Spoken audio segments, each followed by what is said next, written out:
اللهم ارحم موتى المسلمين الذين شهدوا لك بالوحدانية ولنبيك بالرسالة وماتوا على ذلك.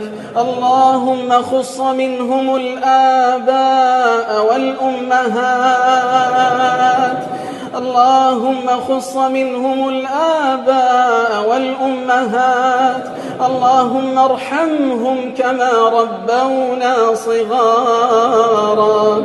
اللهم من كان منهم حيا فمتعه بالصحة والعافية، اللهم ومتعه متاع الصالحين وأطل في عمره على طاعتك. ومن كان منهم ميتا اللهم فاجعل قبره روضة من رياض الجنة.